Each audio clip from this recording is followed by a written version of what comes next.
내가 바로 꿀꿀님, 박 변호사님, 산재 12급 연구장에 10% 나왔고 제 회사가 근제보험 없어서 합의금 조율하다가 원청하고 하청 각각 부담해서 금액 주기로 했는데 원청에선 이야기한 금액 받고 제 회사 하청선 금액 못 받고 지금 파산이라고 그러는데 무슨 방법 없을까요? 그러면은 합의를 하신 거잖아요. 합의를 하신 상태에서 하청이 지불 능력이 안 됐다 그러면은 이 합의가 이미 끝나신 상태이기 때문에 그에 대해서는 뭐 원청에 대해서 다시 그 합의서를 작성을 하셨을 거 아니에요. 그리고는 원청으로부터 각각 받으셨고 원칙적으로는 원청하고 하청 다 예, 에 대해서 그 모두 연대 채무로 하셨어야 되거든요. 그래서 그 합의서 같은 거를 작성하실 때 작성 자체를 연대 채무로 지급을 하고 다만 그 지급에 있어서는 뭐 그 원청은 몇 프로 하청은 몇 프로로 지급을 하기로 한다. 이렇게 해놓으셨으면은 하청에서 지불을 못한다고 하더라도 원청에 대해서 그걸 근거로 청구를 할 수 있는데, 이거는 원청하고 하청 각각 부담하기로 이렇게 합의서를 쓰셨다면 그건 아마 분할 채무로 분명히 돼 있을 거예요. 그럼 분할 채무가 됐고 하청이 지불 능력이 안 돼서 그거 못 받는다. 파산이다 그러면 못 받는다 그러면은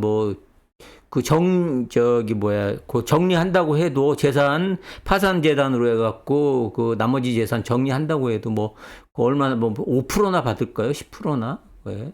어쨌든 하청에 대해서는 합의한 내용에 따라서 원청에는 청구를 못 하실 겁니다. 그러니까는 그런 합의 같은 거 하실 때 개인적으로 하시면 안 돼요. 그러니까.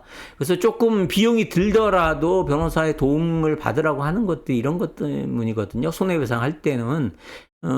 이런 문제가 터지니까, 그리고 조금 비용을 들더라도, 완전하게, 완벽하게. 그래서 내가, 집을 살 때도 내가 개인적으로 알아봐서 집을 사는 것보다 중간에, 어쨌든 공인중개사 하는 일 아무것도 없는 것 같지만은 공인중개사한테 돈을 주면서 그 중개를 맡기는 이유가 어떤 문제가 발생했을 때 그 부분에 대해서 그 공인중개사한테도 또 책임을 물을 수 있을 뿐만 아니라 공인중개사가 발생할 수 있는 문제를 미리 차단하고 하도록 하는 거거든요. 그래서 그 공인중개사가 차단하는 의무를 해태해갖고 만약에 보증 못 받게 됐다 그러면은 그 공인중개사에 대해서도 손해배상을 청구할 수 있으니까. 그것 때문에 이제 중간에 전문가의 도움이 필요한 거예요. 그래서 그 돈이 들더라도.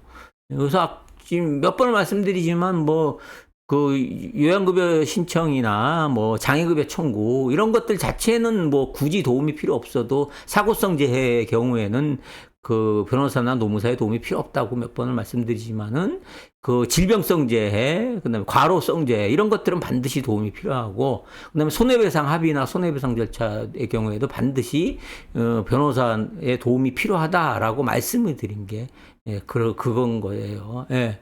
그러니까는 그것 때문에 돈이 들더라도 변호사를 좀 선임을 해서 아니면은 상담이라도 받아서 그거를 정리를 하라는 건데, 그 부분은 이제 본인이 할 수 있는 걸로 생각하시고 한 상태면은 바꿀 수가 없죠. 네.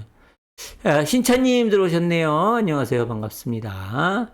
하청해서 합의서 작성하고 도장도 찍고 그랬습니다. 방법이 없는 건가요? 예. 합의서 작성하고 도장도 찍으셨으니까 방법이 없죠. 그래서 합의서에 분명히 원청은 얼마, 하청은 얼마 각각 지급한다 이렇게 돼 있을 거예요. 그래서 원청과 하청이 연대하여 책임을 진다 이렇게 했으면은 하청한테 못 받은 거 원청한테 받을 수 있어요. 근데 분명히 각각 이렇게 받기로 했다 그러면 합의서에 분명히 원청은 얼마를 지급하고 하청은 얼마를 지급하기로 한다. 분명히 이렇게 돼 있을 겁니다. 예. 그러면은 그럼 하청이 파산해서 지불받지 못한다고 그러면 원청한테 청구를 해야 되는데, 원청은 자기 책임을 다 한 거죠. 연대 채무였던 것을 내가 바로 꿀꿀님이 합의서를 통해서 분할 채무로 포기를 한 거예요. 원청에 대한 청구권 자체를 포기한 거예요. 네. 그래서 만약에라도 뭐 조금 주장할 만한 여지가 있다고 하더라도 그거는 이제 소송을 통해서 다퉈봐야 되는데, 다퉈볼 여지가 있는지는 그 저기 뭐예요, 계약서 합의서 내용을 보긴 봐야 될 것 같은데, 뭐 합의서상 연대채무란 말이 들어가야지 않는 한 각 그 저기 그 받기는 쉽지 않아요.